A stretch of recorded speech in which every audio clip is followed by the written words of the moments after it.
Le président qui dînait hier avec le Premier ministre italien Paolo Gentiloni, ils ont dit vouloir réformer l'Europe ensemble, notamment pour mieux faire face à la crise des migrants. Ces derniers jours encore, plus de 5000 personnes ont été secourues en Méditerranée, dont de nombreux enfants.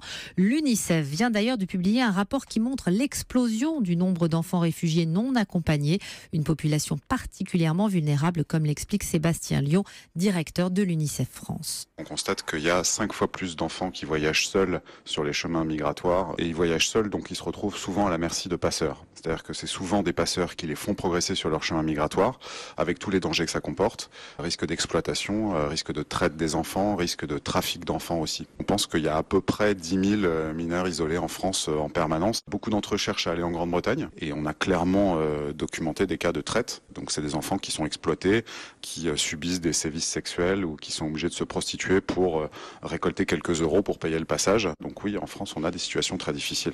Le directeur de l'UNICEF France au micro européen de Maud Descamps.